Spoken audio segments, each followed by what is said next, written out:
현 정부의 부동산 정책의 실패가 있는 거 아니에요, 보면. 큰 소리만 치다가 지금 이 상황에 와 있는 거 아니겠어요. 검찰의 권력을 없애버리는 것이 대한민국 발전을 위해서 필요하다. 뭔가 자신들의 치부를 가리기 위해서 이런 것이 아니냐. 국정 운영 능력이 근본적으로 의심받고 있고 불공정하게 나라를 운영했다라고 하는 것 한순간에 그냥 같이 폭발해버리는 이런 상황인 것 같아요. 민주당 입장에서는 정말 회복하기 어려운 상황이 아닌가 싶습니다. 대한민국의 신뢰사회로 가기 위해서는 제도 개선을 좀 해야 돼요, 보면. 모든 걸 다 공개. 여러분 안녕하십니까. LH 사태, LH 일부 직원들이죠. 부동산 투기 의혹. 이것이 불거지면서 그야말로 전국을 강타를 했습니다. 이게 LH 사태의 파장을 어떻게 봐야 되는지, 또 이 파장이 어디까지 미치게 될지 김경진 전 의원과 함께 분석해 보도록 하겠습니다. 김 의원님이 보시기에 이 LH 사태의 어떤 파급력이라고 할까요? 이 본질? 이런 것을 어떻게 좀 보고 계신지. 공기업 내부의 직원들이 부정부패를 저지른 거 아니에요. 네. 그럼 통상적으로 수사나 감사해서 해당되는 직원들 석치를 해서 처벌을 하고 인사조치하면 끝나는 문제잖아요. 네네. 실은 단순한 문제거든요. 근데 국민들이 왜 이렇게 화가 났을까?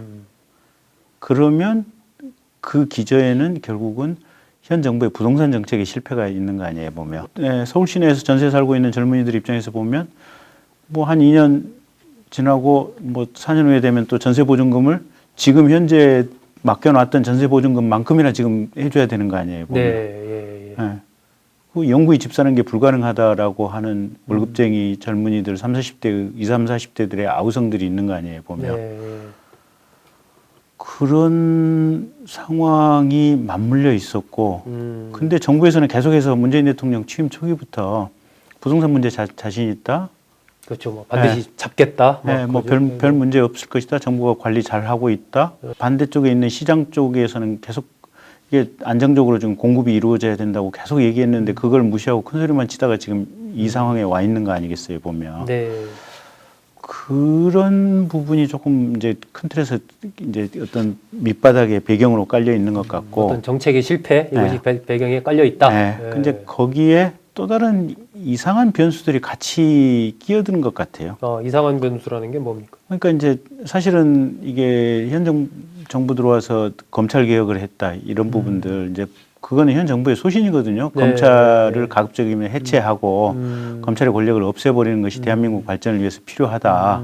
아마 이 정부는 이렇게 생각을 한 것 같은데 거꾸로 국민들이 읽기에는 이게 뭔가 자신들의 치부를 가리기 위해서 이런 것이 아니냐.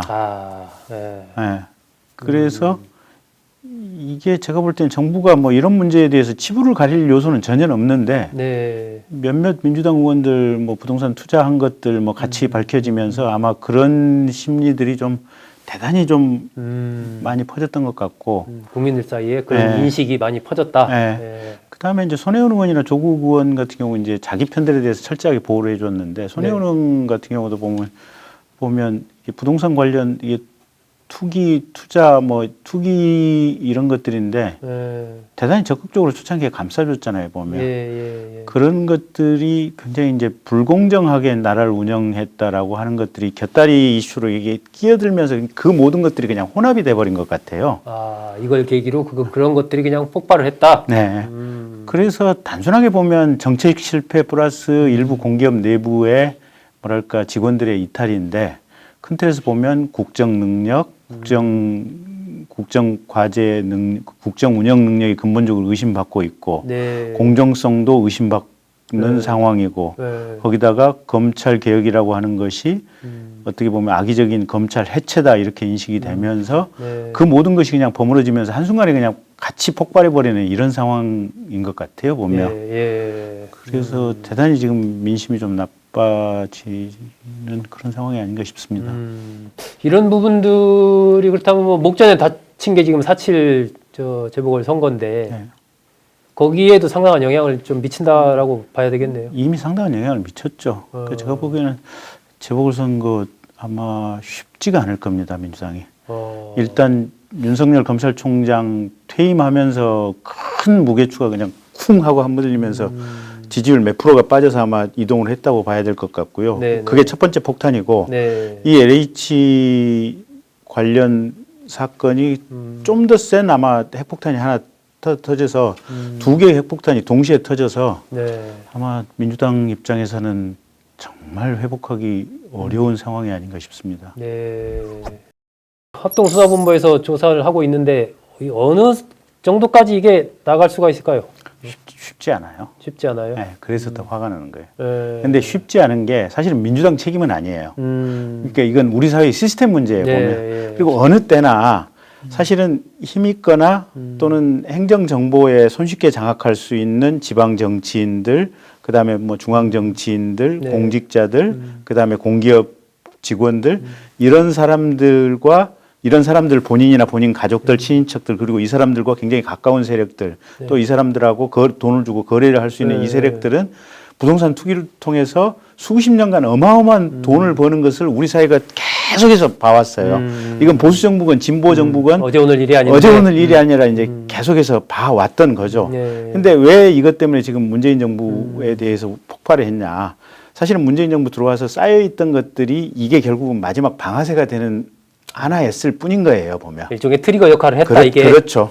근데 그 방아쇠가 되는데 결정적인 작용을 했던 것이 문재인 정부의 부동산 관리 능력, 말은 센데 제대로 못했다는 거 하나 하고 네, 네, 네. 손혜원 의원 사건이나 네. 또 자기 편 감싸기 이런 것들이 버무려져 가지고 트리거가 돼버린 것, 완전히 트리거가 됐던 거고. 핵폭탄이 됐다. 예, 제가 보기에는 이게 쉽지가 않은 게 이게 수사기관에서 수사를 하려면 범죄 첩보가 있어야 되잖아요. 네. 그러면 우리가 이제 지방의 산업단지가 됐건 또는 택지개발 예정지구가 됐던 어떤 식으로든지 이 개발되는 택지와 관련해서 범죄 첩보를 이게 수집을 해야 되잖아요, 보면. 네.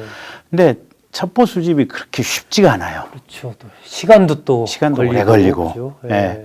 그리고 두 번째는 요번에도 지금 LH하고 공직자들 본인만 지금 이렇게 동의서 받아가지고 그렇죠. 됐잖아요, 보면. 형제자매 저 배우자 쪽 다 빠졌죠. 예. 근데 그게 본인도 동의서를 내라고 그랬더니 지금 열 몇 명이 나 동의서 못 나겠다. 수사를 하든지 말든지 그 니들 알아서 나는 동의서 못 내겠다라고 버텼다는 거 아니에요. 네, 네. 근데 배우자나 뭐 직계 좀비속 이렇게 뭐 가족들 동의서 내라 그러면 대부분 지금 안 내는 거 아니에요. 네. 동의서도 안 내가지고 이게 기초 뭐랄까 토지 전산망 돌려보기도 힘든 상황인데 수사의 첩보를 통해서 얻어낸다라고 하면 상당히 많은 인력이 예. 상당히 집중적으로 투입이 돼서 상당 시간, 긴 시간, 상당 시간이 들어가야만 이게 수사가 가능하거든요. 예. 근데 이제 과거에 검찰 같은 경우는 그래도 좀 비교적 빠릿빠릿하게 능력이 있고 여기서 이게 경험이 또 있으니까. 경험도 있고 했었는데 경찰 같은 경우는 사실은 일선 치안에 바쁘고 그렇죠. 사실은 또 경찰들 이게 전문화된 경찰이 얼마만큼 있을까도 의문이고 네. 그러다 보니까 이게 그 20명 뭐 20명 수사 의뢰했다고 그러니까 국민들의 화에 더 그 기름을 부은 거 아니겠어요, 그렇죠. 보면. 그렇죠. 근데 정부 입장에서는 지금 현실적으로 얻을 수 있는 게 현재의 법 시스템 하에서는 그것밖에 할 수가 없는 거예요, 보면. 그러니까 이게 참 이 사태의 파장이라는 것이 쉽게 잠재우기가 쉽지 않은 그렇죠. 그죠? 그렇게 볼 그렇죠. 수가 있는 거죠. 그죠? 네. 그래서 저는 이제 제도적으로 사실은 북유럽 국가들은 대단히 모든 정보가 공개 시스템이거든요. 아, 예. 개인정보라는 개념이 없어요. 예, 예. 그러니까 거기는 되게 투명한 사회고 서로 신뢰 사회인데 신뢰 사회의 전제가 뭐냐면 자기의 모든 것이 다 발가 벗겨지는 게 신뢰 사회예요. 누구라도 까볼 수. 그러니까 가령 제가 소정섭 국장님 뭐 재산을 보고 싶다 이러면 세무서에 가서 나 소정섭 국장 땅 뭐 가지고 있는데 좀 보여주시오 하면 주르륵 세무서에 다 보여줘요. 그냥 당신이 왜 보려고 그러는데 뭐 때문에 보려고 그러는데 이유가 뭐야 이런 거 묻지도 않아요. 심지어는 세무서 가지도 않고 그냥 팩스 하나 띡 넣고 나 저 김경진이라는 사람인데 소정섭 씨 저기 가지고 있는 재산 목록 좀 요 팩스로 넣어주시오 하면 세무서에서 오케이 알았어요. 내일 오전까지 넣어드릴게요. 그냥 넣어줘요 보면. 네. 이게 북유럽 시스템이거든요. 근데 그만큼 모든 이 재산 관계라는 이런 것들이 사생활 정보 보호, 개인 정보 보호라는 개념이 없이 모든 게 공개될 수 있는 이 가능성이 있기 때문에 신뢰를 하는 거예요. 네. 누군가 국민 모두에 의해서 우리 모두가 서로 간에 감시를 할 수 있기 때문에 잘못을 안 저지를 것이다. 잘못의 가능성이 매우 적다. 이 전제하에 시스템이 구성이 되어 있거든요. 근데 우리나라는 심지어 국회에서 네. 인사청문회 때 네. 야당 의원이 네. 장관 후보자에 대해서 당신 통장 내역에는 당신 병원 가서 치료받은 네. 내역 좀 봅시다 이러면 개인정보인데 왜 줘? 내 통장 거래 내역을 왜 줘? 이런 식이란 말이에요. 이건 가중될 수밖에 없는 사회 구조예요. 그래서 이번 기회에 제가 볼 때는 네. 대한민국의 신뢰 사회로 가기 위해서는 제도 개선을 좀 해야 돼요, 보면. 그래서 우선 공직자 같은 경우는 지금 고위공직자들은 공개고 하위공직자들은 신고잖아요. 네네. 공직자나 공기업 직원 전원 모두에 대해서 다 공개로 가야 돼요. 아, 이런 뭐 부동산 소유 관계 이런 거. 모든 걸 다 공개. 네. 네. 그리고 사실은 공무원들 월급 조금 더 줘도 돼요. 싱가포르처럼. 대신 모든 게 까발려져 있다라고 하면 그만큼 조심할 수밖에 없는 이런 사회가 되고 네. 거기서 한 발자국 더 나간다면 전 국민 상대로 해서 재산 공개라든지 뭐 이런 것들 다 요청할 수 있는 그런 시스템으로 가야 돼요. 보면. 그 정도의 신뢰 사회를 만드는 계기로 삼아야 된다. 네. 네, 30, 40 세대, 30대, 40대에서 LH 사태를 계기로 어쨌든 문 대통령의 지지율이 좀 빠지는 문 대통령에 대한 부정 평가가 증가했다. 이런 보도를 냈더라고요. 이게 어쨌든 대통령에게도 상당한 어떤 그 타격을 좀 가하고 있는 사건이 아닌가 그러니까 그렇게 볼 수 있을 것 같아요. 여러 기사들이 나왔는데 네. 그 중에 일부는 가령 뭐 양이원영 의원님 모친 같은 경우는 사실은 투자라고 얘기하지만 그건 전형적인 투기 아니에요. 그러니까 해명도 약간 그게 좀 논리적으로 안 맞는 거 아니냐 이런 얘기도 좀 있었어요. 그리고 그 엄마가 사실은 그렇게 부동산 보고 다니면 다 알거든요. 보면 이게 부모 자식 간에는 그 정도는 알 수밖에 없어요. 보면 뭐 그런 상황이라든지 또 양영대 의원님 같은 경우도 투자지만 투기잖아요. 그게 참 백지 한 장 차이죠.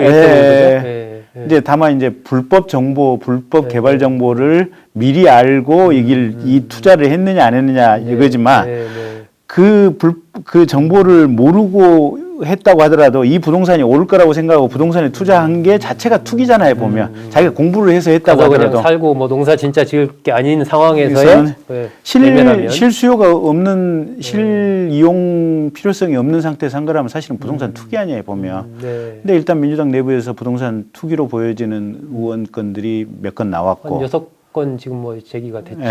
그 다음에 문재인 대통령 천암 건도 이제 많은 차익을 얻었다라고 하는 것도 나왔고, 그 다음에 뭐 따님 문다희 씨도 뭐 한 1년 몇 개월 만에 뭐 차익 뭐 1.9억 원 얻었다라고 하는 뭐 내용들이 나왔고, 이제 그런 과정들을 보면서 그냥 아마 대통령께서 순백의 눈사람 같은 사람이라고 생각을 했다가 그냥 뭐랄까 평범한 땅에 이렇게 두 발을 붙이고 있는 이제 보통 사람으로 아마 의식의 전환의 계기가 좀 30, 40대들에게 좀 된 것이 아닌가.